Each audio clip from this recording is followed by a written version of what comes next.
Hello, everyone. This is Whitney Will from Starhearth Astrology, and I'm here today with Michaela from Azimuth Astrology, and we are going to be talking about Cancer season.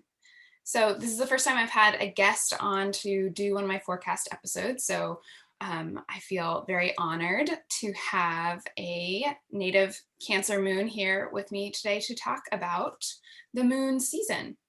Michaela and I have been friends for a few years.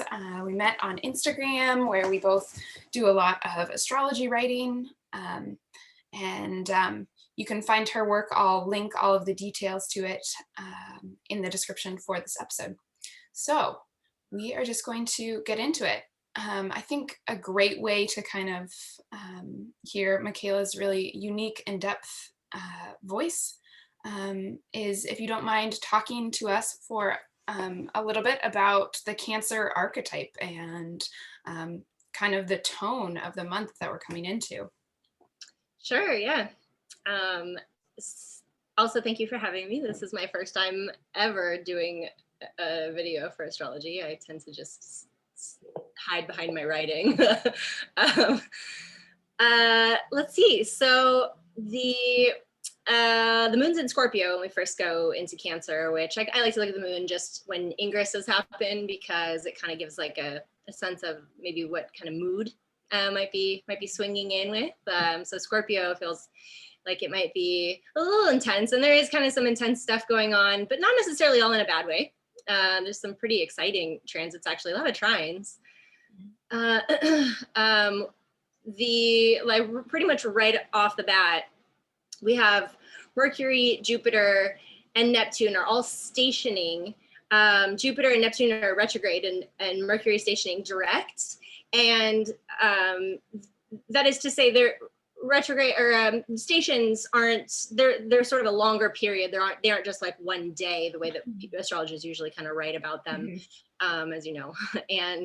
But maybe other people don't. And yeah, and having these two planets heading retrograde and one heading direct is a bit of a riptide kind of experience, and that feels fitting for a water sign, for Cancer and Scorpio.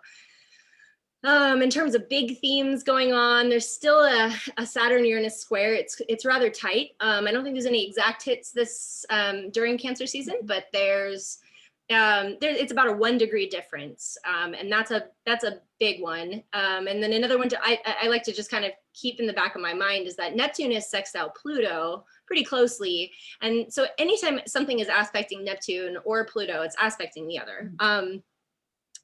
Anywhere one goes, the other is bound to also be. Saturn and Uranus are rearranging the stage, I'd say, but Neptune and Pluto are kind of rewriting the whole entire script. So it'll be very interesting to see what the players do with it in like 17 years when they're done. I can't wait to meet those teenagers. Wink, wink, nudge, nudge. Like your little one. Yeah, I'll let you know when he's graduating from high school how Saturn, Uranus, and Neptune, Pluto are working out. Yeah, so we've got these kind of big shifts going on in the background. And right, those are kind of multi-year transits. What we're going to be talking about today in this video is kind of the storylines and the transits that occur while the sun is in Cancer. And so, right, Cancer is the first official sign of summer. We head into Cancer season on the summer solstice. And Cancer is a water sign, the sign of the crab. And Michaela, I know you spent a lot of time kind of examining this archetype, and so I'm interested to hear kind of what your thoughts are, just, how you think about Cancer and how you explain it to people. It's definitely one I could say I feel intimately familiar with. I have a Cancer moon, and it feels sometimes like it's even more my sign than my Libra sun, in a lot of ways. And I've written about this a number of times, and I don't know if any of your I don't know if we have a lot of overlap with our followers. So, I'm not sure if this is repeating myself, but I've always kind of, there's a few things that I think are odd about it. One, Cancer is a heavy, for lack of a better word, it's sort of a wallowing kind of energy. And water sinks to wherever is lowest. Water always falls to wherever the lowest point that'll catch it, and can stagnate a lot. And so it's odd to have at the very beginning of summer this very wet energy. It's so interesting though, because as we're recording this, it is pouring rain outside. Here too. But it's also always been a little odd to me that the crab, I mean, the crab does make sense, and there are a lot of those metaphors, especially the shell, cancer placements can be very guarded. And I think the walking sideways, they can be kind of indirect. Sure. Yeah, that makes sense. Definitely. Cancers are known for being very, really emotional, which I've met a lot of people who are like, actually, I've met a fair amount of Cancerian people who are not into astrology because they hear this stereotype of, oh, you're super emotional. And they're like, no, I'm not, especially men. And I like to tell them that I personally don't think that the crab is the best, what's the word am I thinking? Archetype, I guess, or icon for the Cancer archetype. I think the wolf is a lot better. Wolves are protective and familial. They're very, pack animals. The whole thing of the lone wolf is kind of a myth. It's extremely rare. They're really, there's so many things about wolves. I don't want to spend forever talking about it, but there's a lot of reasons. And I think if you just kind of use your intuition and feel into it, which is a very Cancerian thing to do, it makes sense. It also makes sense to have next to the lion something that is equally strong. There's this diminution that happens with the moon to the sun, where the moon only just reflects the sun's light. The sun is the true kind of center of everything. But I think that there's something a little bit anti-feminist about that. It just doesn't rub me the right way. And I think that having a stronger animal symbol like a wolf for Cancer really kind of elevates it to this, an equal status with the sun. So that's my little bit on, on the Cancer archetype, I think. Yeah, I think that piece about, I find Cancers almost to be, I think one of the shadows of Cancers is actually a kind of denial that comes from, I think they are emotionally sensitive without being overly emotional. And I think that often when they get kind of overstimulated emotionally, which can be an easy thing for Cancer, for Cancer placements, there's a shutdown that happens. So it's like, right, it's navigating the guardedness of how can I keep myself safe. I can absolutely relate to that. And like still be in a feeling state. And so how do I moderate my sensitivity and my guardedness? And they're kind of always in this dance. And I think if Cancer gets really overstimulated, it just walls. Or bites like a wolf. Yeah, right. They have claws. And those claws are, they're largely protective. And sure. Yeah, I think, right. And I think to your point about summer, right? Yeah, we do have this heavy sign, but what happens when you heat up water? Not to boiling points, but you get a lot of bacterial growth, and so that's how I kind of feel the primordial water, primordial goo, Cancerian. Sure.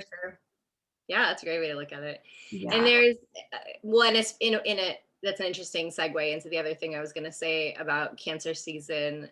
One of the themes, like with primordial energy, is memory, including ancestral memory. I've read way back when I first started studying, really early on, I read somewhere about how Cancer represents longing, and it's not just a longing, and it's longing for connection, but it's not just a longing for connection to, say, a parent or another person. It's about longing for this connection to source that we know we once had. It's wanting to return to the safety of the womb, in a sense, and that's something that psychologists talk about too. About, there can be there's really, like, I don't know what the term is. You probably would know, but for that longing to, like, go back to the safety of the womb. Yeah. And there's actually, I learned a really cool word recently. I'm going to read you the definition. I'm not sure if I'm pronouncing it correctly, but I think it's Horiath. It's a Welsh word, and If it's a Welsh word, you're not pronouncing it correctly. probably I have no not. idea. Probably not. Yeah, good point. A spiritual longing for a home which maybe never was, nostalgia for ancient places to which we cannot return. It is the echo of the lost places for our souls past and our grief for them. It is in the wind and the rocks and the waves. It is nowhere and it is everywhere. So that feels like a very Cancerian kind of theme to me. Yeah. Yeah. I mean, I think each sign has their own grief, but I have always thought of Cancer as the sign of grief more than any other. And I think, right, it's related to that memory.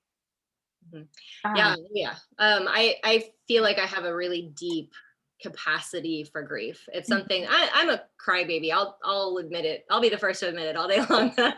I cry at the dumbest things, and I cry a lot, and it feels good. I have to get it out. mhm, And part of that is there is also, like, I think, because maybe this, I think, in the same sense that there's an association with grief, there's an association with trauma to some extent, and the way that we hold on to emotional trauma and memories. People with heavy Cancer placements tend to not be able to let things go. It's really hard. I cannot forget. I have the weirdest memory. I remember beyond just, like, transgressions and, like, things that have hurt me and traumas and whatever. I remember places. I remember them so distinctly that I have memories from when I was like 2 or like 1.5 or 2 years old, of places, and they just wash over me out of nowhere on a regular basis, on a daily basis. I will just be walking around, and all of a sudden I'll just snap back to something like 15 years ago, and it's just this, and it's indescribable. It's just a place that I was walking down the street, and I can smell the trees, and I can remember what the weather was like. You know what I mean? It's just so vivid. So memory is a big Cancer theme as well. And, like, learning how to let go of memories, or how to just work through them so that they don't constantly rule your life. yeah. So you're not always in the soup of those things. Yeah, I understand. I have a Cancer South Node, and grief and memory have been a big piece of, yeah, of who I have been in the past. What a powerful gift to be able to experience that, I think, Mhm. because so many people can't access their grief and can't cry and can't allow themselves to feel that deeply because it's too scary. And I think for Cancer placements, especially lunar placements like that, it's like, yeah, it's scary, it sucks, but it's part of life, and it's part of being real. And it Mhm. reminds me of that Velveteen Rabbit story of just getting rubbed down by life until you're real. Oh, what a Cancer moon. Um, Story, the Velveteen Rabbit. Oh. Yeah. Um, yeah. And then we have Jupiter in Pisces too. Uh, Yeah. During this whole Cancer season, which is gonna just, like, amplify the emotionality of it all. It's just gonna, and I think the reverie too. There's this sense of, like, people, things are starting to open back up. More and more people are Mhm. getting vaccinated. People are able to get out and get around and see people again. And it's like there's going to be so much reuniting. There's going to be so much, like, reconnecting with people. And I think that's, oh, I just got goosebumps thinking about it. There's just gonna be so many people, like, just in, I can just imagine all these people at airports in tears. They haven't seen their parents or their grandparents or whatever for so long, and it's going to be an emotional Cancer season, I think. Yeah, yeah. Yeah, my baby is 10 and a half months old, and he just met my partner's parents last week. So they had never met him. In fact, they had never met me. So yeah, kind of firsthand experience, and it was really sweet.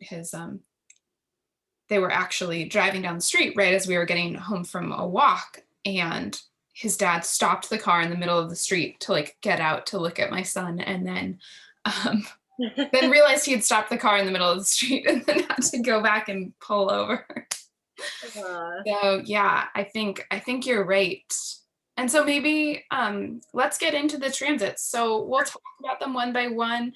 It's a good thing for everyone to remember, these transits, they build and they release. And so when we're talking about the exact day of a transit, I kind of think of that the exact moment of a transit is really the turning point between the building and the releasing. And I tend to feel things more in the days building up to them. And then often by the time they're releasing, I'm like, I've moved on to something else. But Yeah. if you have heavy Cancer placements, you have not moved on to something else. I don't know if I've ever moved on from anything in my entire life. Just kidding. It's just slowly building inside of me. Slowly building. Yeah. That's why all the crying. I gotta let it out in little spurts. Okay, so on the 20th, on June 20th, we have the sun moving into Cancer. It's the longest day of the year on the solstice. And right around that day, around that day, we have Jupiter stationing retrograde in Pisces. So right when planets station, especially outer planets, what that means is that they have slowed down and then they appear to just kind of stop in the sky. So they're not moving at all. And the way that, I kind of see that is that they're like underlining whatever degree they're stopping on. They're kind of like emphasizing that place. So, right, I'm not sure how you interpret it, but it's kind of, sure, yeah, definitely. That's a good way. Yeah, we get like a higher volume.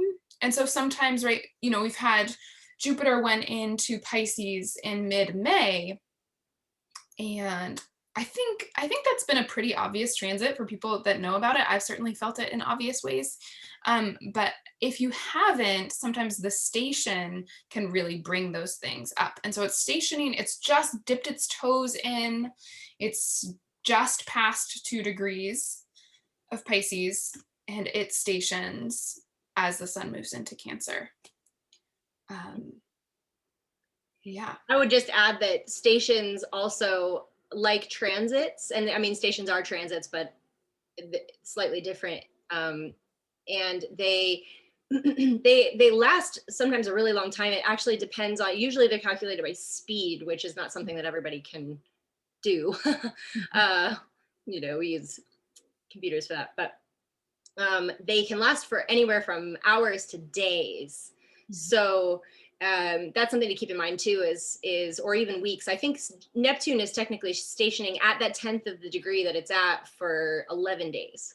Right. Jupiter, it was like at least a few. Yeah. So yeah, it's something to bear in mind. It's good to know the degrees, I think, of those things, and ask an astrologer if you don't know, because if you have something at or very near that in your chart that's aspecting it, it can be really intense for you. That's when it can really get personal. And stations can be rough, especially Mercury stationing. Good Lord. But it's also a really good time for stillness and just sitting still, metaphorically and literally. Like, listen, more than you speak, and take things in and slow down for a second and just really like take stock of everything that's happening. Practice awareness, practice mindfulness, that kind of thing. This, if I may, this, did you get into the trine? No. Oh, okay. No, let's get into it. So, well, you go ahead first, and I'm going to grab my little picture. Okay. I drew. Sounds good. Yeah, so we're going to talk about Venus forming an exact trine to Neptune the next day. The only other thing that I want to mention kind of as a tone for Cancer season is that Jupiter is in Pisces for all of Cancer season, and then will actually retrograde back into Aquarius at the end of July. But Cancer is the sign of Jupiter's exaltation. And so for the first time in a couple years, we have Jupiter in a really good condition while the sun is in Cancer. And so there's kind of a potential, I think this could be a really fertile season, figuratively and literally too. So if you are trying to be fertile or not, just keep that in awareness that, Jupiter's in a water sign, the sun's going to be in a water sign. It's very wet. Things can pass through wetness. Oh God. That's where we are. So, yeah.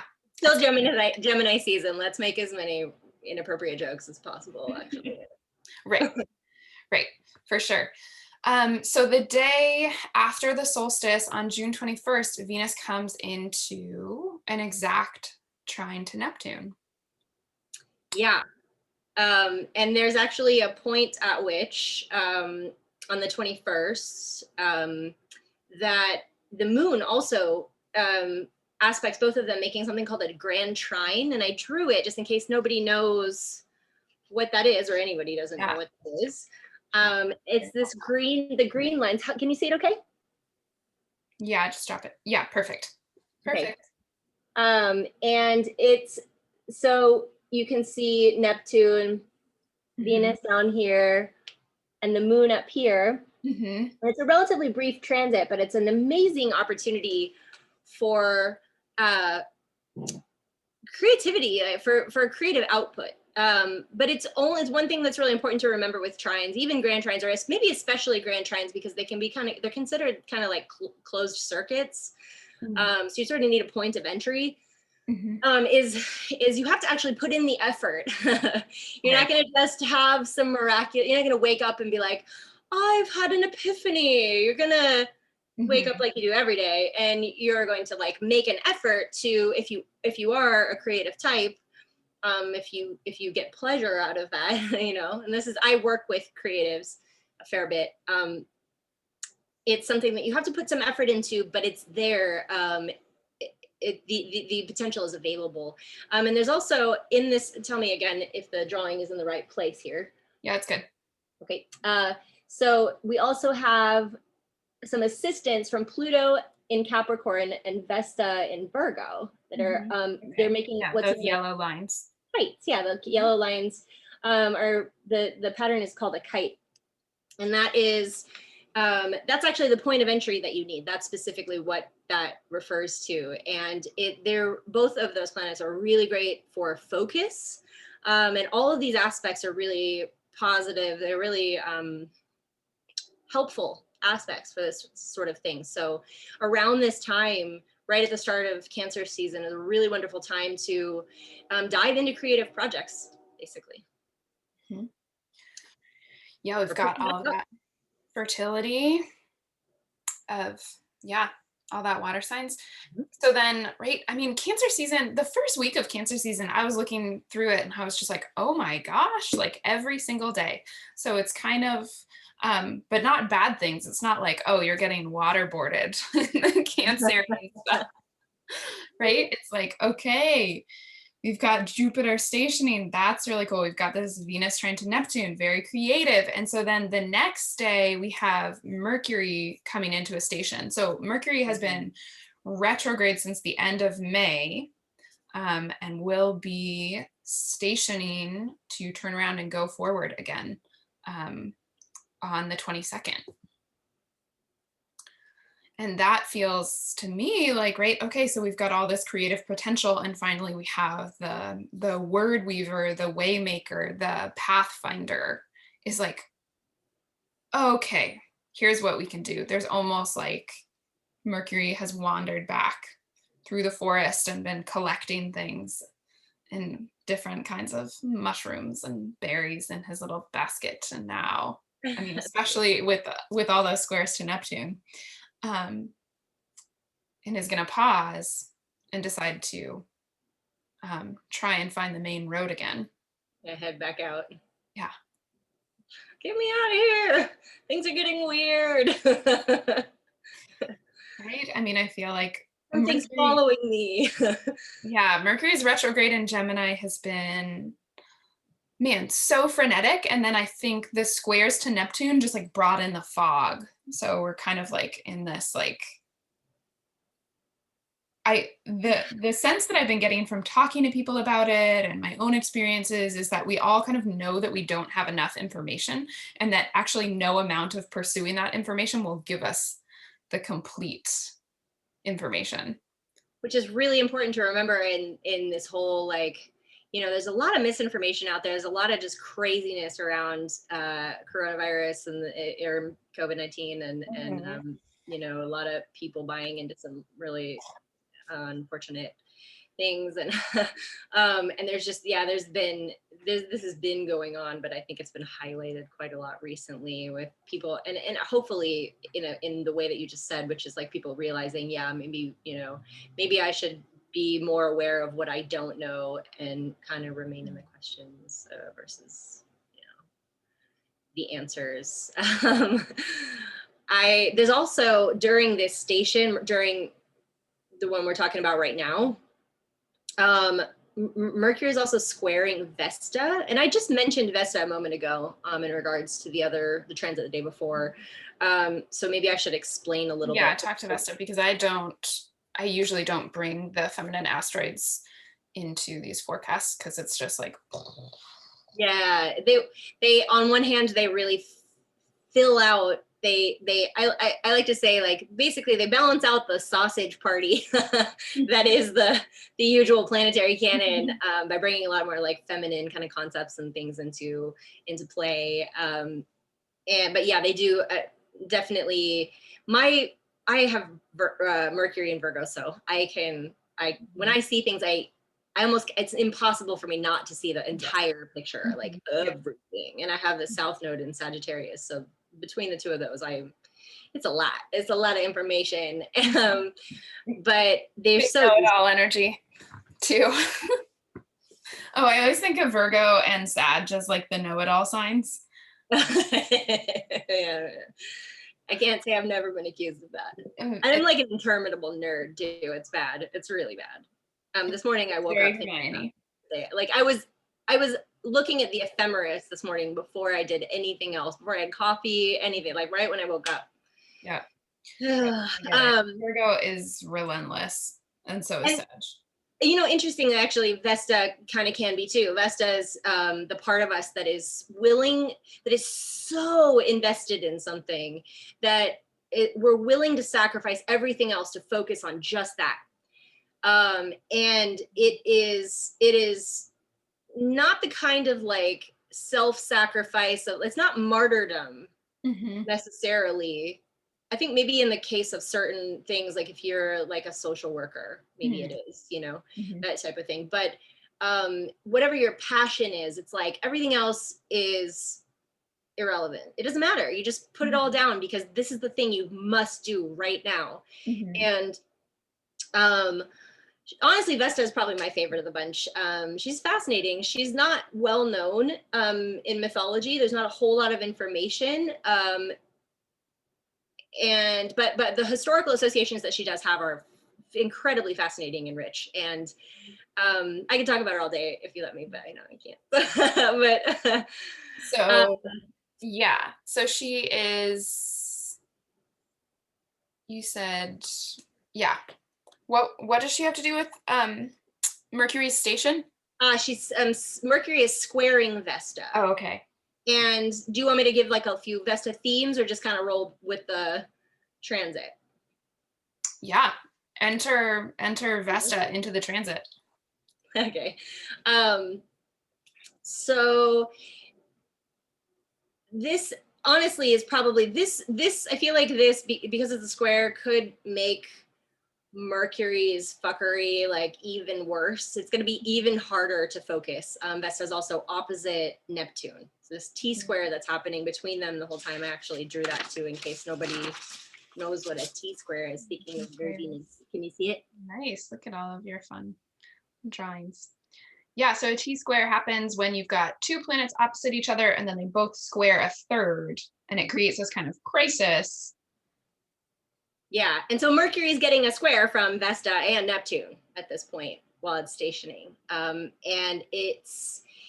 gonna be probably hard, like harder to focus. But like I said before, it's really great for stillness and listening and meditating and like receiving information. It's a really good time to check yourself and be mindful and kind of review what's been happening, because Mercury is going to go direct, and as it speeds up, life is going to speed up again, and you're going to like, we don't always have time to really process everything we've been through, but this could be a really good moment for it, I think. Yeah. Yeah, and I think of Mercury retrogrades in general as like the break in the autopilot. Yeah, totally. Yeah. And so, right, this is kind of like the inhale before like we're back at it. And so I think, right, the opportunity for people is that because you won't be able to like figure it out, give yourself permission to slow start. It's almost like, right, like the alarm goes off. It's time to get out of bed, but you actually have like a few minutes. You can do it slowly. You can write down your dreams. You can like, you know, come into yourself slowly before you hit the coffee and like head out the door. Yeah, I think Cancer season is going to be a good one for dream journaling too. I intend to start doing that again. Because my dreams have been vivid. Right. Eclipse season, coming out of eclipse season. Yeah. Vivid dreams, for And I was sure. going to say also autopilot. Like if you try to be on autopilot, which I do a lot, like I'm a very, again, like Mercury Virgo, like I'm very like heavy Mercury wants to be on autopilot because if you're not, the information is just too overwhelming. Yeah, I have to. My mind's very busy and active, and that's great. If I, I'm trying to be productive and I have a lot of things to do, but if Mercury is retrograding, it's like, nope, nope, nope, nope, Yeah. nope, nope, and it's just blocking me constantly, and I'm just like, rah. But if I remember to just slow down, listen more than I speak, like just don't react, just observe. Helps a lot. Yes. Don't react, just observe. And while Mercury is stationing, the sun trines Jupiter. Do you want to get into that? Yeah. So then, right. So then the following day, so we've got, we're 4 days into Cancer season. And we've already had just, there's a lot of material. So we've got a sun trine to Jupiter, which it's building, as soon as it goes into Cancer, right? It's basically in orb for this trine to Jupiter. So really kind of supportive few days. It comes into an exact trine with Jupiter, which, as Michaela said, you're going to have to grab a hold of that one because trines can be so easy. They don't break down your door like, hey, here's this trine. Get your butt out of bed and grab a hold of it, right? They're kind of, right? That's, opportunity is knocking, but you have to get off the couch and go answer the door. And what's going to be breaking down the door is that on the same day we have Venus opposite Pluto. And so desire, right? Venusian topics can get hugely inflated and dramatized and like seem very, very potent and very, very kind of life and death in that space. And so I think the sun trine to Jupiter is in some ways like the safety net to the Venus opposite Pluto in terms of like mm, Jupiter can provide a lot of help in terms of um, making sure that you don't fall too far. But I think also, I think the shadow there is that Venus opposite Pluto can make the Sun trine Jupiter very inflated, and our egos can really take the intensity of emotions with Venus opposite Pluto and really make it about us in this very almost right Yeah, like dramatic. the potential to traumatize yourself that day Sure. is big. Yeah, absolutely. Um, there's also an interesting thing going on at the same time as all of this, basically. That is Chiron in Aries is trining Juno and the South Node in Sagittarius, and Mars in Leo. Although that one's a little more off as far as like Mhm. exactness goes, Mhm. but it's so we have another grand trine, and this one's in fire, Right. and it's very kind of relationship oriented. I Mhm. drew that one out too if you want to see it.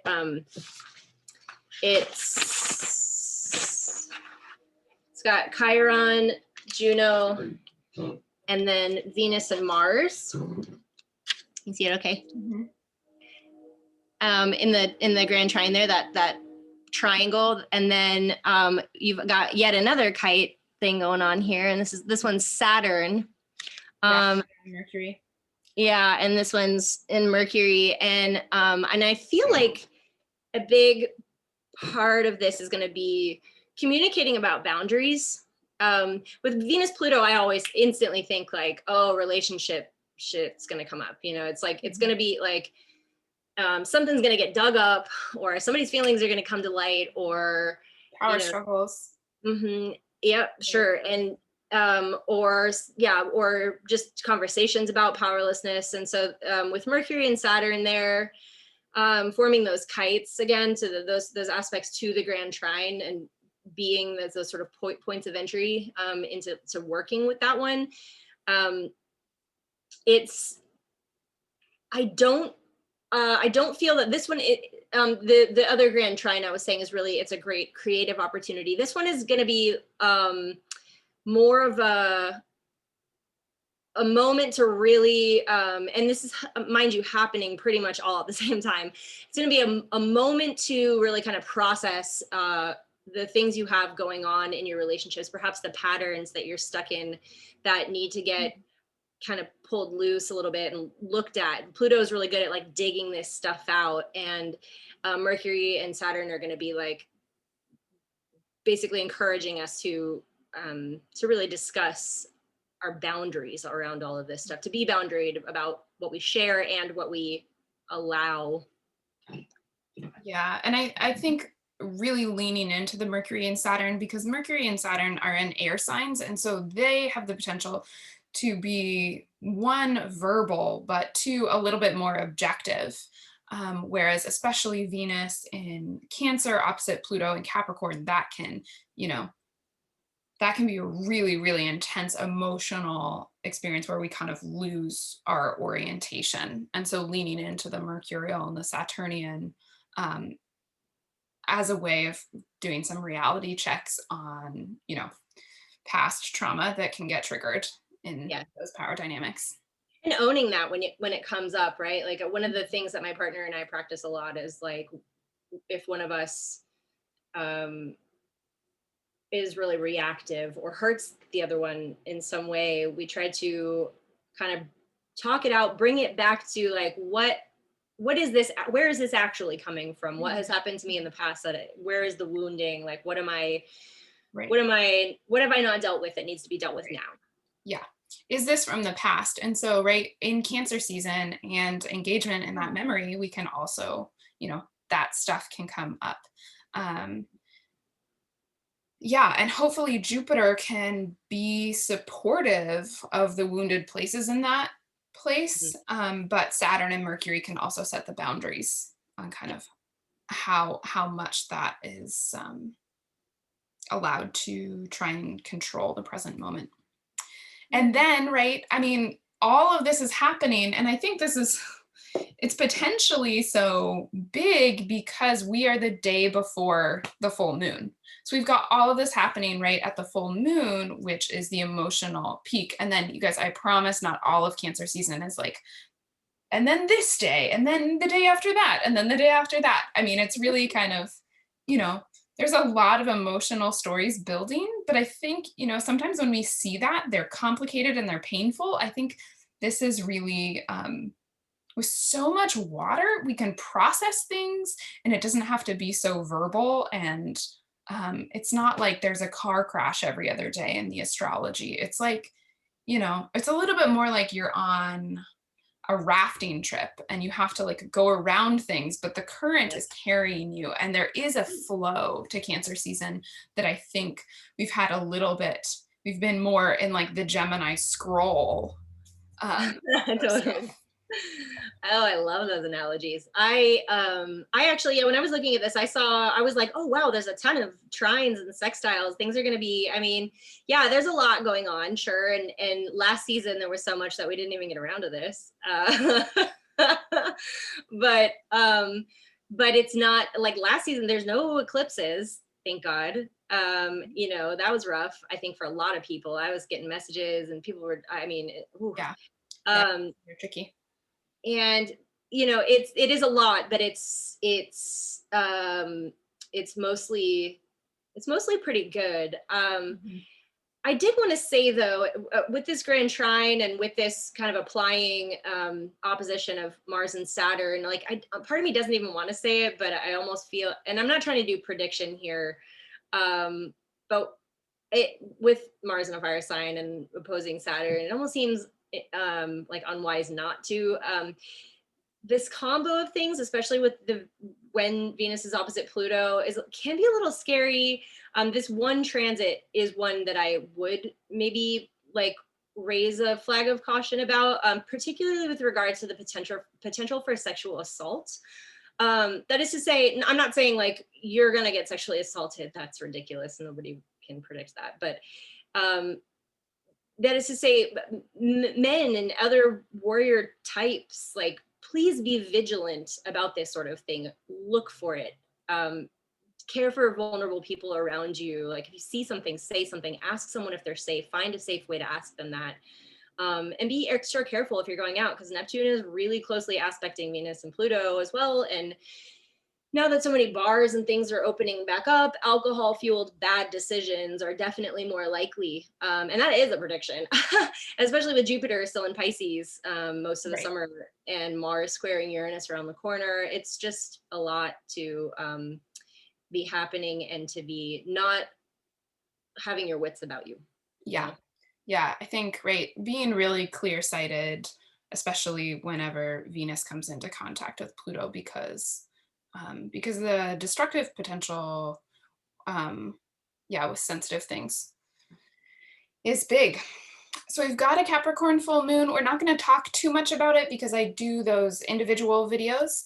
But I do think it is important to note, that this full moon, for one, I think will definitely bring us out of eclipse season, right? Because it's the first uneclipsed lunation that we've had in a month. So that kind of, if you have lingering stuff from the eclipses, obviously they have longer term effects, but we have this Capricorn full moon and it's really, it's the first uneclipsed Capricorn full moon that we've had in 3 years. So it's kind of back to normally scheduled programming for that. And it has a really supportive aspect to Jupiter. So it's almost like, it's almost like you get a little sticker for a job well done for working hard in the Capricorn place. And if you're feeling like a little bit like lost in the emotional Capricorn landscape, the Capricorn full moon can kind of be like, whoa, okay, that was too much water. Like, right, little grounding. Let's do some grounding. Let's remember what the tasks are at hand if we're getting lost in the Pisces Cancer marshlands. Yeah, I certainly hope that's what it felt like when I was looking at it. I was like, please let this just be as simple and chill as it seems like it's going to be. We do have those 3 retrograde slash direct stations happening, but I don't think any of them are like exact that day, which is kind of nice. Actually, I mentioned riptides before, and I noticed as I was kind of doing my notes on this and stuff, it's actually kind of like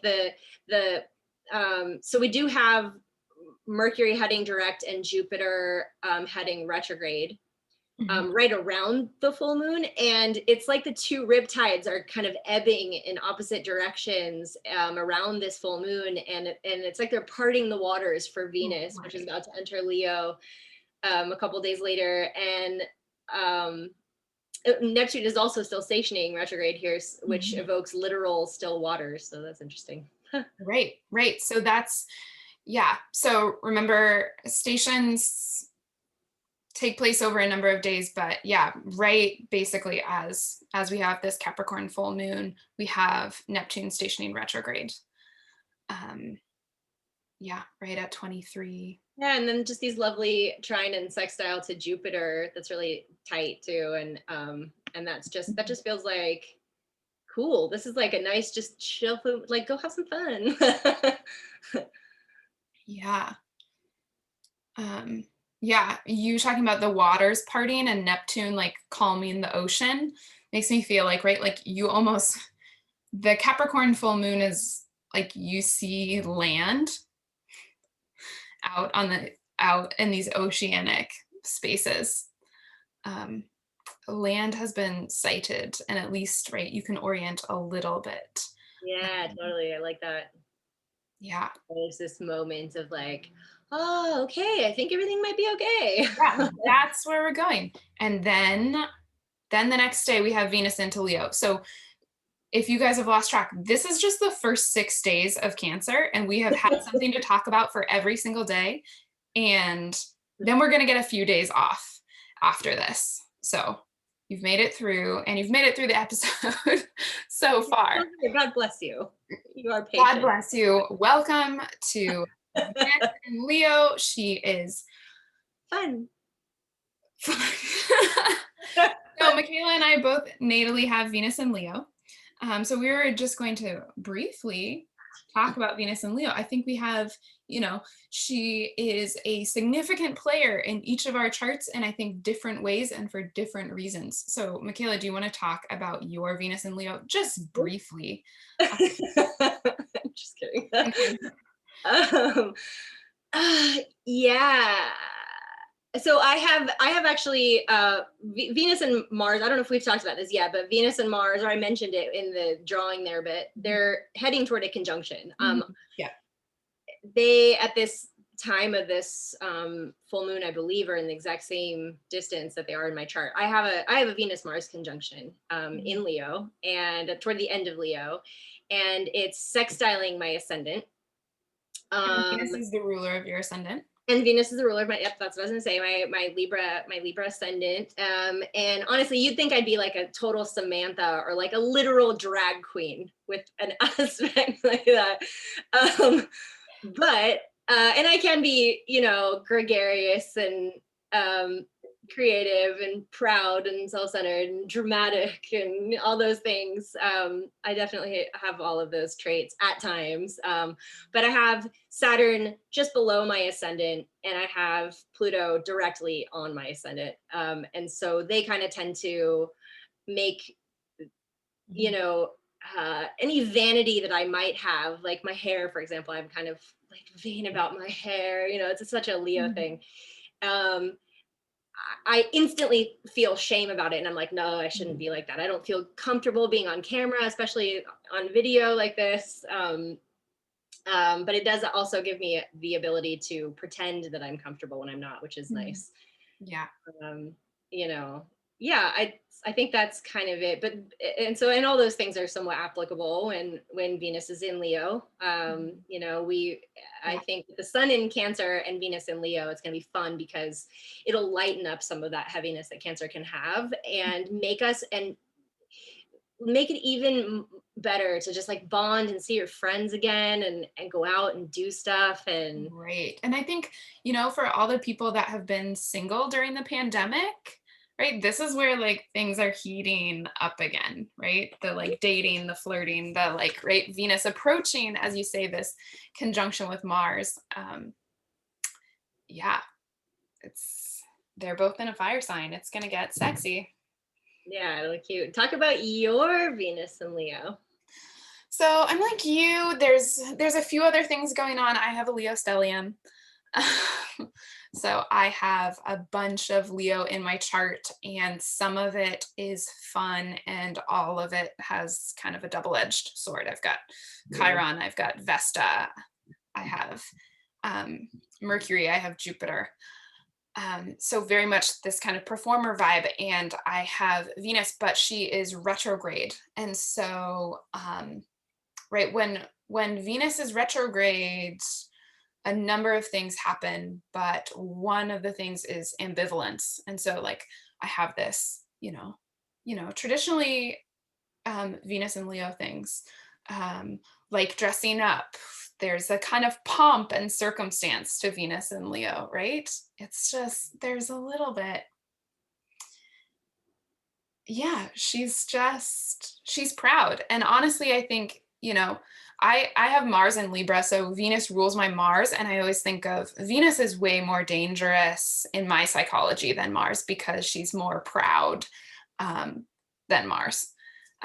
Mars in Libra in the ninth is very diplomatic. He's a lawyer. I'm not actually afraid that my anger is destructive. My anger is pretty creative and is collaborative.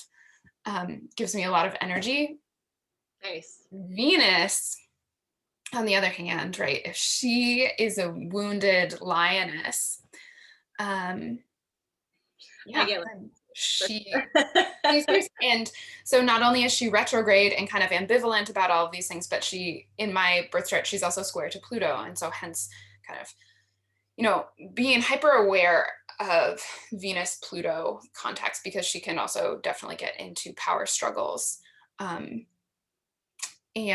some dark things. Lots of, you can interpret that square to Pluto in a number of ways, and basically all of them have happened to me or I have experienced then. And so I regard her cautiously, but she's also fun. I think some lighter interpretations I found, people with Venus and Leo love vintage things. Like vintage furniture or vintage clothing. I have another friend who's another Virgo with Venus and Leo, and she has a vintage ski wear. Oh, cute. And so I see it across the board. Venus and I Leo. thought it was my Cancer moon, but my whole apartment is vintage everything. Yeah. Right? It has to do with our taste, and things. And Venus and Leo, I would think of the Cancer. Likes these nice old things. I can relate to the dress up thing. I mean, you wouldn't know it the vast majority of the time to look at me. I'm just a t-shirt and jeans kind of girl. I'm wearing makeup because I'm on camera. Like I am so low maintenance, but when I want to put it on, oh my gosh. Oh, I turn heads. I go there. And it's fun. It's so fun. It's a great placement for that. But yeah, she can be a bit of a tyrant. Especially conjunct Mars. I feel like a little bit of a caged lion sometimes or something. Just like I just get like I can definitely she gets prowly. Fierce temper. Yeah, right. And you've got that Mars right there, and I have Mercury conjunct Leo at the end, and so it can make it quite bombastic. And then right, our Virgo placements are so ashamed. They're like, what are you doing? What are you doing? This is so embarrassing. You're offending people. Blah, blah, blah. There's a lot of that. So have fun with her, but also be aware of her. And sexuality too. Like I feel like Venus and Mars in Leo at the same time is gonna, like you said, it's gonna be like all these single people are gonna be coming out. Everybody's gonna be like on the prowl and stuff. you know, the aforementioned caution that I already said for sure. But I think it's also it's I think it's like really, I just am really sex positive, and I think it's really important. It's a great time for people who maybe are usually kind of shy about being sexual and expressing their sexual side and that sort of thing.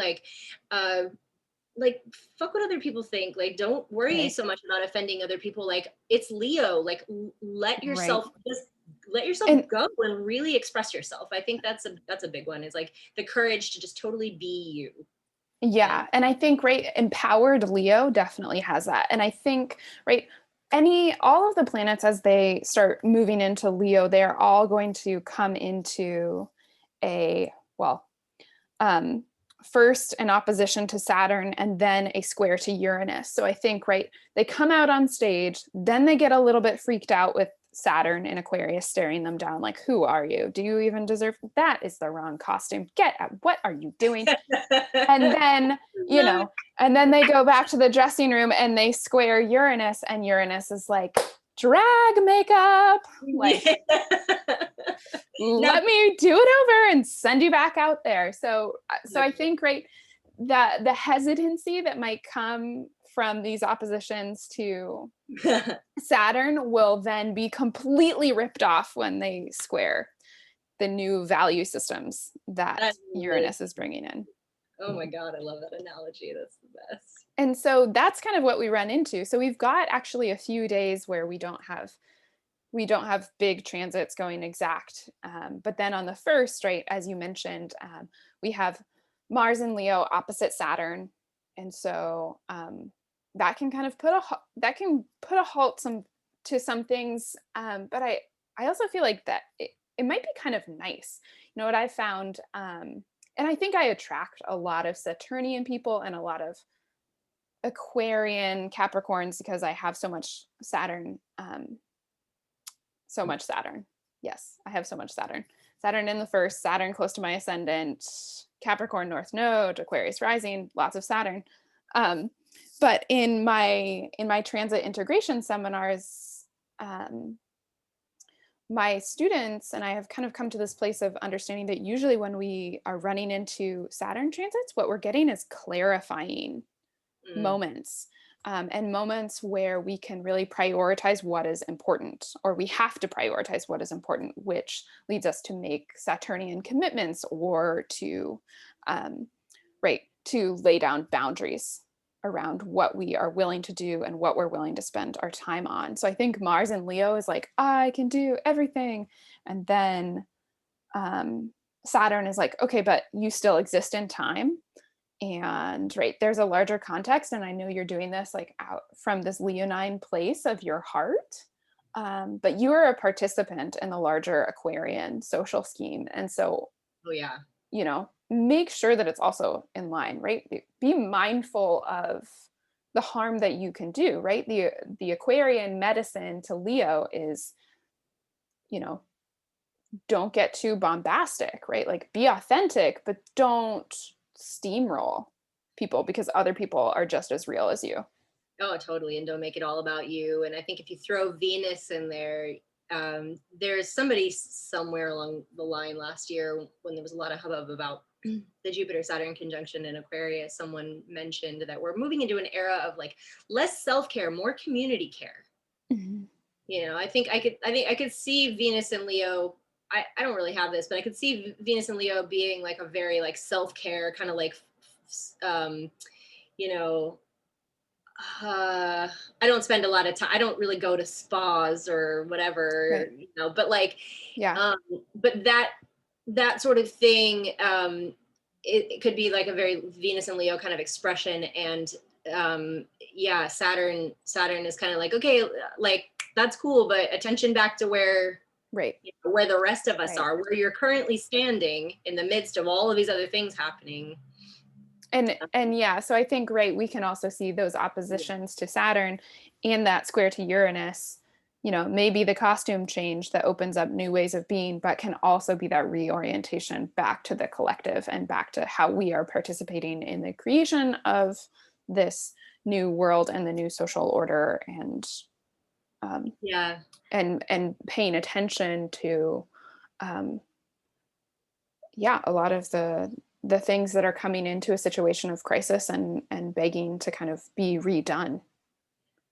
I don't know what the next wave of protests are going to be about Mm, necessarily, but I feel like they're coming yeah. this summer. There's going to be a whole new, or maybe Hmm. not new, maybe just revisiting all the same stuff from the last couple of years, but it's coming, and there's a lot more hits, I think, of this Saturn Uranus being exact, and even when it isn't as exact, or even when it Right. isn't even close, Right. it it's constantly like there's just constantly that energy is going on in the background. So Hmm. that's a big one to keep in mind for sure.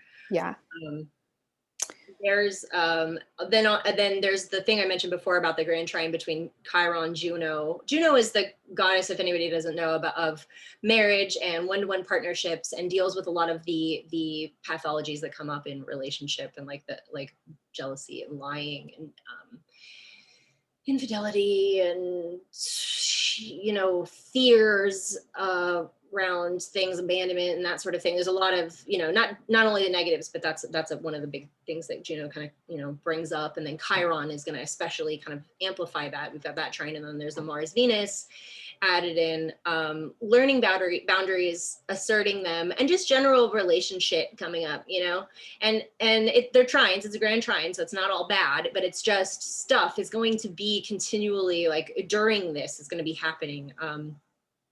Communication difficult because Mercury is approaching another square with Neptune, and Juno on the south node to me on the south node to me feels like a mini eclipse for relationship stuff, especially for fire and mutable signs. So the maybe the Saturn thing you're just talking about, Saturn and Uranus, is kind of influences with this are I don't know. What are your thoughts on that? Like, how might those show up in a relationship context? Because that does feel like a theme that's continuing during this. Yeah, I mean, I think, right, that the Saturn square Uranus is active for, has three exact hits in 2021, doesn't ever go exact in 2022, but we're still in orb. So it's kind of the backdrop. And I feel like it shows up, for certain people more strongly in a personal way, but for all of us, certainly collectively in the background. And it's this challenge of the status quo and about what we are compromising in terms of our ideals or not.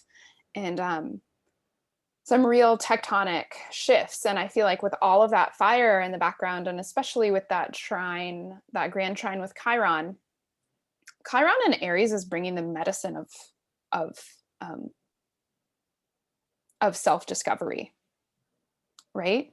Leo really Making has, your own identity and yeah. owning it. Like, this is my, that's why all these gender identity, I feel like it's one of the significators of all this gender, these conversations about gender being, it's always been an issue. It's been, I mean, since I was a teen, you know what I mean? Like, I Mhm. remember learning about this kind of stuff, but now suddenly it's this huge part of the public discourse. And I think that's just to echo what you're saying there. Yeah. Yeah, right. I mean, these right, Chiron's original wound is about rejection, and so I think Chiron speaks to a lot of where we have the deepest fear of rejection. And I think Chiron and Aries is bringing, yeah, the medicine of discovering who we are. Because I think, right, it's one thing everyone says, like, just be yourself. Well, that's a Leonine thing, like, just be yourself. Because a lot of people, right, for most of my life, and I think especially being heavily mutable, you're not like, well, I don't exactly know what that is, right? There's this whole process of discovering, and I think Aries has that spark of inspiration and that impulse to that. And I think, right, we can view Chiron as bringing the wound, but I think it gives us more power, and we can take more responsibility in the idea that Chiron also brings the medicine to wherever it's transiting. So I think, right, you know, Mars and Venus getting together in the sky in a trine to Chiron with Juno on the south node sounds to me like shedding these limiting beliefs in relationships, releasing old commitments, Mhm. not in a watery, wallowing way, but in a forging a new path out of the passion of your own Mm. creativity. Yeah. Way. And so it's almost like, she's going into the purification of the South Node, which is releasing these old dogmatic agreements about what relationships look like. And I think that we'll see That's kind of that. what I meant by like a mini eclipse for Yeah. relationship stuff specifically. Yeah, there's gonna be a lot of like, oh my God, I finally get it. I finally Yeah. get Yeah. this pattern I've been stuck in this Right. way that I've been continuing to hurt myself by making the same stupid decision again and again and again and again, Mm-hmm. thinking I'm making a different one or whatever, you know what I mean? It's like things just kind of click for people Mm-hmm. eventually. And I think that hopefully a lot of people, especially people with like mutable placements, are gonna kind of be getting to experience the positive side of that. Mm-hmm. The Mm-hmm. moving on, the changing, the redefinition of self with Yeah. this like Leo flair, Right. Right. There's enthusiasm about it. We're talking about fire signs. These are not depressing changes. These are inspiring changes. They can be a little bit bullish, I think. They can be instant. strong. They're fiery. Fire, Yeah. fire changes can happen like whoosh. And There they go. especially, yeah, Aries and Sag is gone. Okay, so we are, I think, over an hour in. So we're going to move, yeah, keep moving through. So we've got that Mars square to Uranus. I feel like we've talked about this dynamic of the opposition to Saturn, the square to Uranus, the feeling of constriction, then the release. We have our third Mercury square to Neptune goes exact on the 6th. So this is number 3. We had the first one, I think, happened May 23rd, and then we had one fairly recently. Where was the second one? Now that I said that, I'm not going to be able to find it. Anyway. The degree that it was on? The exact date of the second Mercury Neptune square. I'll look it up while you go ahead. Yeah. So, right, I mean, we talked at the beginning of the episode of kind of how that Mercury retrograde was plunged into the fog with the square to Neptune. I think, right, we got a lot of inspiration, and now here's kind of like the clarifying pieces of information, possibly, right? I talked about people having the sense that they didn't have all the information, and I feel like with Mercury going direct, hitting this square to Neptune for the 3rd time, there's either like coming to terms with I'm never going to have all the information, or there's the recognition of what I don't know. Whereas before it was I didn't know what I didn't know, and now it's I know what I don't know. Which is a very good place to be. Yeah. I mean, it's somewhere. It's more oriented. The 4th and 5th, to answer your question, was the last okay. the grid square to Neptune. Cool. Yeah, so those first 2 squares, they actually didn't get out of orb. So we were just kind of in that for a little bit, but then we kind of had a bit more of a release of that and a bit more of a break. But we head into it again at the beginning of July. And so that is exact on the 6th, and hopefully starts dissipating after that. We're also going to have Venus opposite Saturn that day. So, there's some tension there, right? Venus and Leo. Saturn's like, can we just turn down your mic? Just, that's a lot. You have a lot. No. I'm Saturn staying to Venus and Leo. Metaphorically speaking. Yeah. And then Mercury also, like I said at the beginning, wherever Neptune goes, Pluto goes too. So Mercury is also aspecting Pluto, which is a quincunx in this case, which is an important one because they're so often overlooked that they're called blind spots, when there can be blind spots sometimes involved with them. And they can also just be this like pressure to like change, because it's well, without getting too much into the meaning behind all the aspects and whatever, but there could be this sort of like pressure to change, but not knowing how you're supposed to change. Around this time, it feels like, and Vesta again involved in this like difficulty focusing. But then the trine that Vesta is making to Pluto could also help that. So I think if you make the effort to focus, and to try to comprehend, to try to maybe even just on an intuitive level, like understand, like if you're feeling a lot of pressure around this time and you don't understand it, like do that practice of just listening to it more, you know, sitting with it, being Mm-hmm. still with it a little bit more. Especially because we're getting so close to the new moon. So we are in this Yeah. more waning Shamanic. place, the dark moon, rest, right? Like let those dreams come to you and gather them, but don't worry about interpreting them word for word or symbol for symbol. Am I still there? Did I just lose you? No, Nope, I'm good. you're here. Okay. Sorry.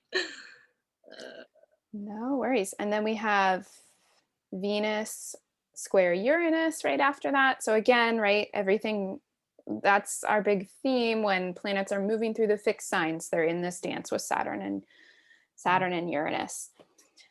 And that brings us to Venus square Uranus. One good important Mhm. thing, especially in the context of everything else that we've been saying here, is practicing patience in your relationships. Be flexible and open to change and adjustments.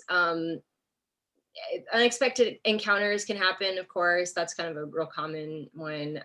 Watch out for impulsive spending, those sort of things. But like with when there is conflict in relationships, if your goal is the connection between two people, if your goal is the connection, keep your eye on the prize. Mhm. Focus more on connection than correctness. Yeah, You know. yeah, for sure. For sure. And then we have the Um, moon in Cancer. then we have a new moon in Cancer.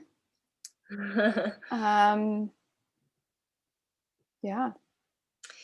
No exact aspects to this one, but it's loosely opposite Pluto and trine Neptune. Yeah. It's interesting. This Cancer new moon happens exactly on my Cancer South node, and this will be the rehearsal dinner for my wedding.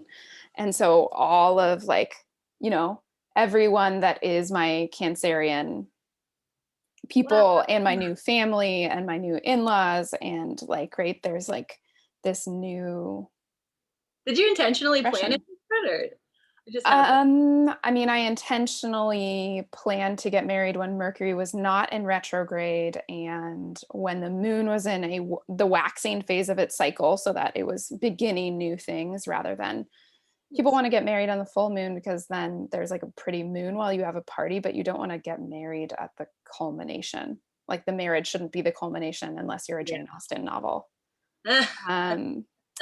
Right? You want the relationship to keep growing. And I'm a natal new moon. My partner's a natal new moon. Our baby's a natal new moon. We've got lots of new moon energy.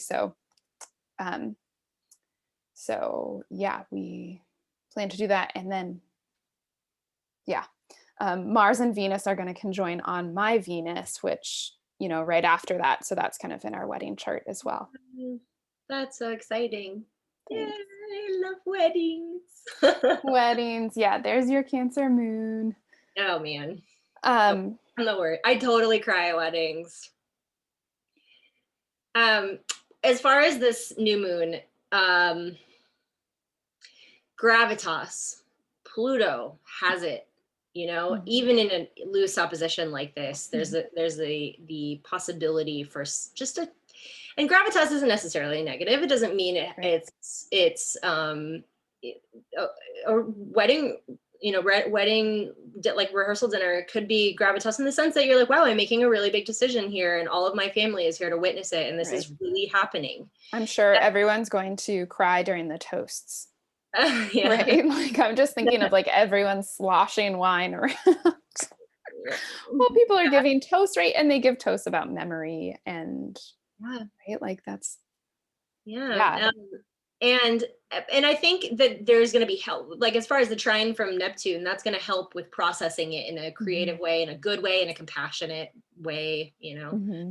there may be a moment of just like release, like, oh, finally, like everything that's been happening. Like it's not a super intense month of transits. It's like we said, like mostly kind of like good transits, but um it Mhm. could still feel like a lot, especially when the sun is in Cancer and there is a tendency to be more kind Right. of emotionally vulnerable. Neptune could help ease that. I feel like it's great for deep dive journaling and intention setting for Mhm. sure. Like if you do that sort of thing, Yeah. this is a really good one for And that. and I think also, right, this is the first uneclipsed Cancer new moon that we've had in 3 years because Right. last year and the year before they were both eclipses. And so there is this, right, we've got this connective space. We're being held really well by Jupiter and we're back to learning how to flow again. And I feel like kind of, after the trauma freeze state of being in the pandemic. Yeah. It's The sweet. real Got a the real sweetness to it. yeah. Poignancy, maybe is a better Mhm. word. Um, with with Pluto involved, it's probably a bit poignant, maybe a little bittersweet in certain ways. Maybe Mhm. somebody like couldn't be there, or you know, Oh, at my wedding? yeah, or Yeah. yeah. I mean, your grandparents, or just in Mhm. general. I was kind Yeah. of thinking more like Mhm. just. I was kind of thinking about missing and like Mhm. longing and that sort of thing. But I mean, a lot of people have lost family Yeah. members this year. Mhm. So there's like going to be a lot of like liquor poured on the sidewalk kind of moments. Mm. Yeah. Yeah, I think so. And then, right, we have Mercury plunge into Cancer after about 2.5 months in Gemini, right? So we go Gemini. deep into this is where everyone writes their memoir. Yeah. I am actually working on a memoir that is I'm going to take that as personal advice. Right? And It's in your 10th house. Write your memoir. totally. Think in all those memories. Yeah, it's been a thing where I've had a Neptune transit for a really long time now. Um, Mhm. Opposite my Mercury, and it Mhm. manifests in a number of ways. A couple of years ago, it was me writing like nonstop. I was posting every single day, and I had so Mhm. much to say, and I was up all night just like writing and like super inspired. Mhm. Lately, it's just insomnia, like really intense insomnia all the Mhm. time, and it's really draining and difficult. And but I have remembered that it is really helpful for me if I am stuck awake and I don't know what to do to just write. Mhm. And if I don't know what to say, I just kind of free write. And I think that's a really good maybe advice for other people too during this time is processing emotional Mhm. stuff with Mercury and Cancer, Mhm. verbally or visually. Mhm. Mercury with the pen. And right, Mercury runs into that trine to Jupiter. And so we'll have a lot to Right. say, right? We have the Yeah, expansion totally. of that archetype, the easy flow Yeah, of, and yeah. I think Mercury is a little more likely to focus on feelings than facts around that, especially Hmm. with the Jupiter involvement. Like, I think it's important to at least work on discerning which are which. Hmm. It's not wrong to focus on the feelings, but just remember, especially if you're still dealing with like relationship stuff with this Juno South Node thing, like um, discern what it actually happened from what it feels like happened, because it's really easy to be quick and just blame someone for something when you're like, well, you just you da da da da da, and it's like, Hmm. did they actually do that, or did they do something that made you feel that? You know what I mean? There's a sort of it's important to differentiate between those Hmm. things, I think, especially when Mercury is in Cancer. For sure. For sure. And then we have Venus come into that conjunction with Mars. Yeah, Um, that very next day. It's been almost 2 years since they conjoined. Their last conjunction, I think, was in Virgo in 2019. Yeah, And so, yeah, the lovers come together in the sky. I I love when Mars and Venus get together. It's such an interesting time. You see all these people talking about things that are so like, oh, it's so great for romance. And I mean, maybe it is, okay, for some people it can be, but um there are a lot of the things, like I mentioned before, like balance between masculine and feminine is something I've always had. Like I feel like I've got to I get, Mhm. people think I'm a lesbian a Mhm. lot. um Things like that. um Gregarious, flirty, sexual, but um and Frank Clifford pointed out once, in a talk I saw him at, um about, it's also about walking your talk. It's about, um you know Venus alongside Jupiter rules your value, the things that you value, Mhm. the things that Jupiter is kind of your belief systems, but Venus is maybe the values behind those, Mhm. and Mars is how you act on them. And then when you have them together, you have this opportunity to really walk your talk and really, um, do what you say you're going to do, and mean what you say, and how, and act like like be the person, be the change you want to see. Mhm. Mhm. Yeah. Yep. I see it. Um, Also courage to act, or mhm. in Venus's case, to be vulnerable in relationships. Both of those things are kind of like themes that come up for me with Venus Mars. On the 12th, the moon activates them by conjunction. So, Mm, which is actually not as common as it seems to be this month. There's a whole bunch of these transits that get activated by the moon crossing them. right. And that doesn't actually happen that often. So it's kind of like important to point out to those who maybe are hearing me talk about this stuff and are like thinking that that happens all the time. It doesn't. It's kind of rare, and it's especially And noteworthy. it What's that? brings it in, it makes it so Yeah. personal when the moon, right? When the moon, who's, the planet of our daily lives, um, brings it brings it all in. Yeah, totally. Mhm. And especially in Cancer season, because the moon rules Cancer. Yeah, the moon rules Cancer. Yeah, so the way that my wedding is going to work, the way that I elected the chart, the ceremony happens while the moon is still in Cancer, but then the reception happens with the moon in Leo. Ah, that's In awesome. so That's everyone can cry during the ceremony and then have a fun.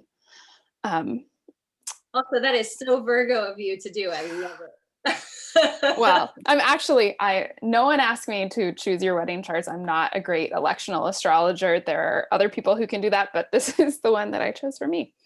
So I love yeah, it. That's fun. yeah. So there's yeah. I think that's good to And mention that the Is moon this is this the day activates of your this. wedding, the Mars Venus conjunction? No, so they're still building. I am getting married on the 10th. Ah, okay. Yeah, I wanted Mercury still in Gemini. Um, seemed like the toasts would be better. Ah, Um, funnier. no, and in the election chart, I have Mercury in Gemini in the 7th, and so that seems like a good time to make to sign a marriage contract. Cool. Cool. I dig Mhm. it. So Yeah. on the 14th, Hmm. Pallas Athena stations retrograde. Hmm. I don't know if I mentioned Pallas very You much. haven't. So Okay. give us a quick rundown about Pallas. Well, actually, Pallas has been conjunct Neptune this entire time. And Pallas, one of the things that Pallas is most known for is like amplifying creativity, because she comes up with brilliant ideas. She's an inventor, and she's a problem solver, and it deals with things like clarification and illumination and epiphanies.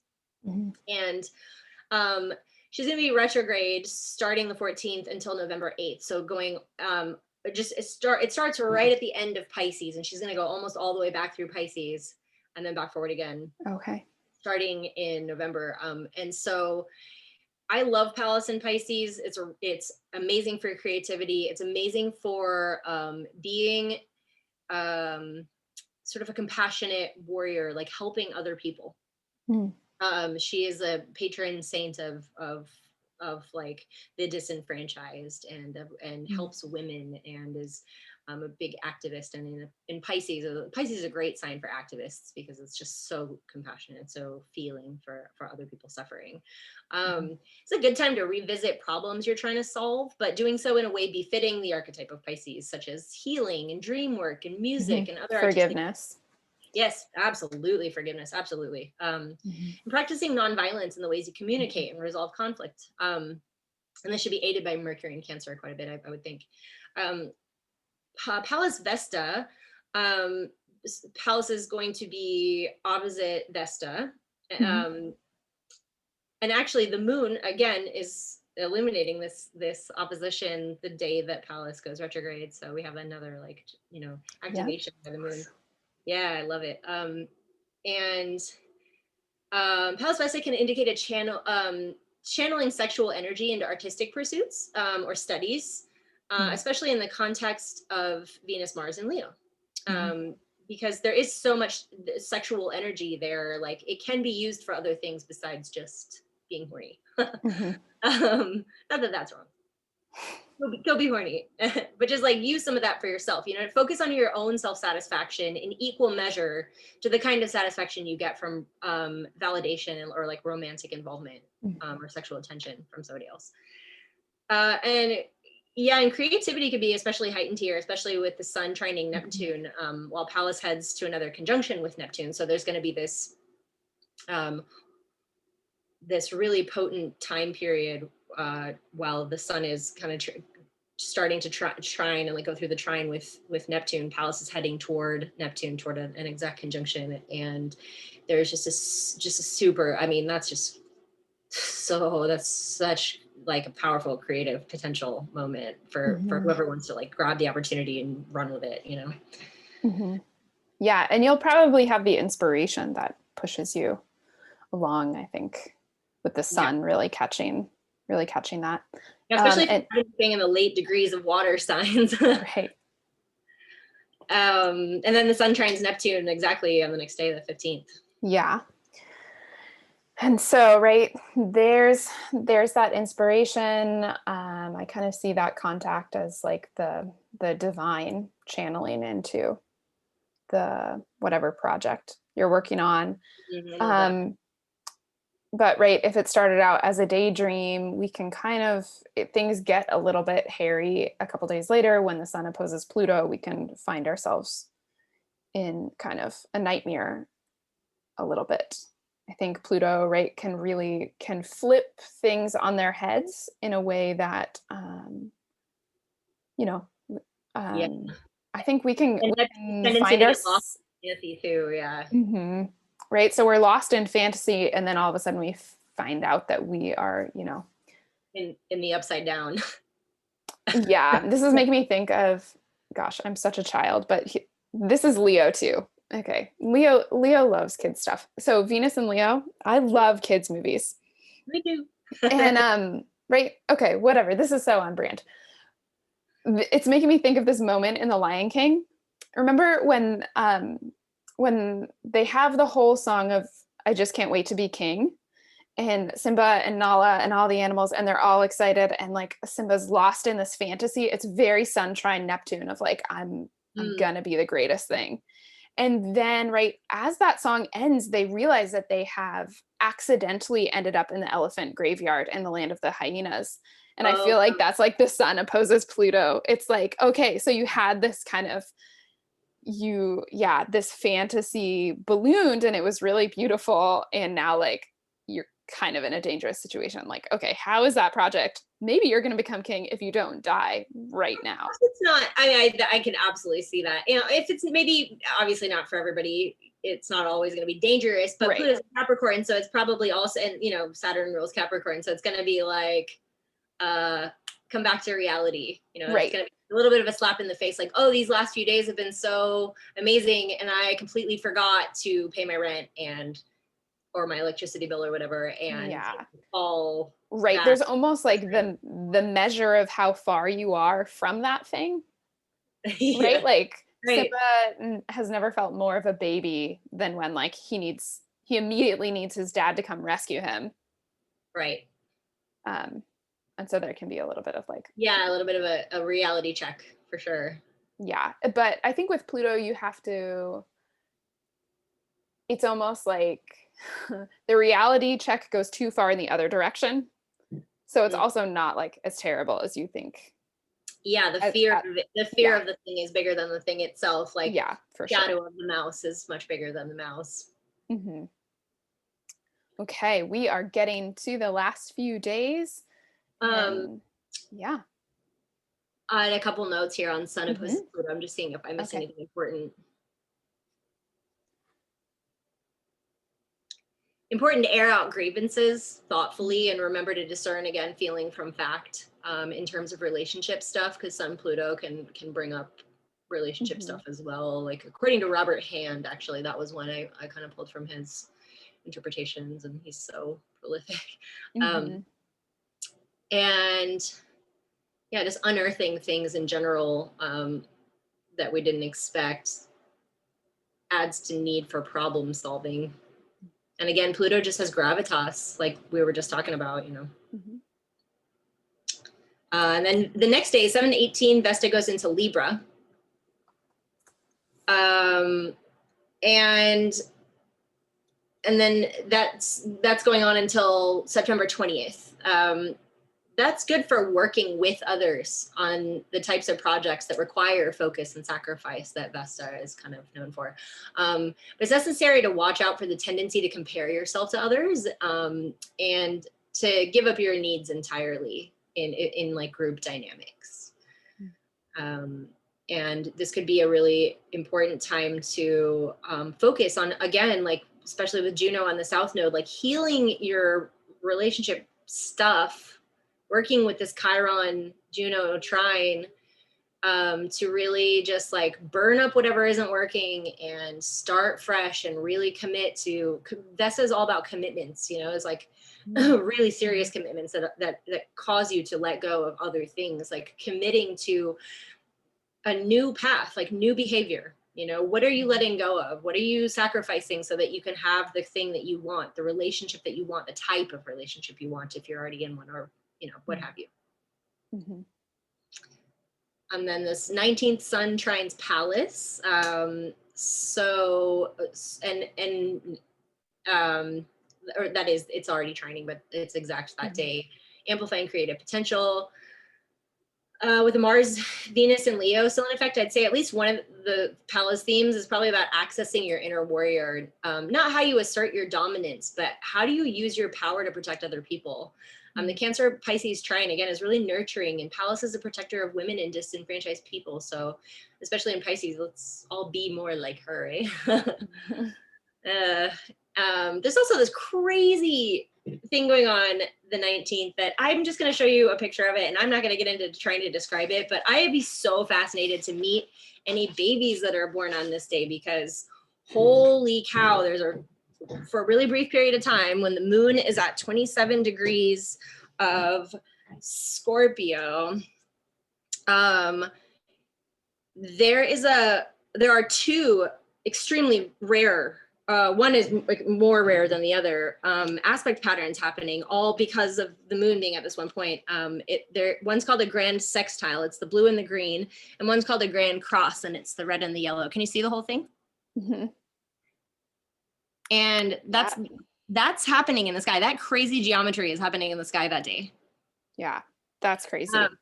Yeah. And it's Pluto, Jupiter, Pallas, Ceres, Black Moon, Lilith, the Sun, Venus, Vesta, and the Moon. It's a lot. Mhm. It's a lot. I have no idea how to even begin to interpret that, and we don't have time, but it's worth at least noting. And I really, like, if somebody is giving birth that day, like holler. I really want to meet your kid. I'll send them your number. Yeah, and then 7/21, July 21st, we have Venus into Virgo. Hmm. So yeah, she just zoomed right through Leo and she heads into Virgo. Um, yeah, Virgo is a sign of Venus's fall. And I think, that a lot of the stuff that I would say about Venus and Virgo, I feel like you've said about Pisces or Pallas and Pisces. Venus in Virgo, Palace in Pisces, right? Serving the underserved, right? We go from kind of Venus being, I kind of think of like the opposite of the Cinderella story, right? We've got Venus and Leo as the princess, and then she becomes the servant in Virgo. Yeah, totally, totally. And so, yeah, she's doing a little bit. I think it's a really soulful place for her. I think planets in their fall are almost exalted in their suffering. Mm. I like that. Um, but yeah, it definitely puts a damper on the Venus and Leo, like very loud, flashy Venusian things. The sunny funny party girl is what Jessica Murray called my my Venus once. Yeah.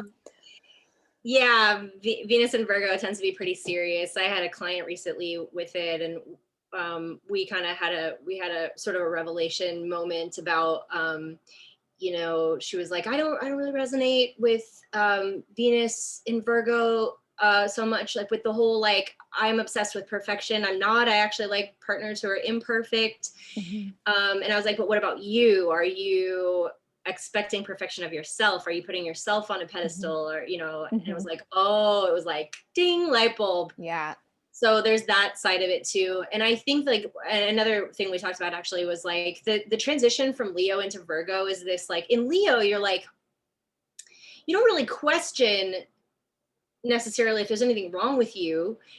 And this is pure Leo. I'm not talking about people who are Leos. I'm talking about, right, the archetype. The archetype of Leo. It's like a child, it's a 5-year-old, right? Like it's like, of course I'm the center of the universe. Look at me. I'm the best thing here. Like I'm amazing. And there's just this unbridled self-expression, right? And Venus is all about self-expression, right? And so, and then at some point, there's a boo in the crowd. There's a rotten tomato that gets thrown. And then it's like, oh God, there's shame. You experience shame for the first time in Virgo. You experience the well, shit, I need to perfect myself because I want to be wanted. There's still the same desire as there is in Leo with Virgo to be accepted, to be wanted, to be loved.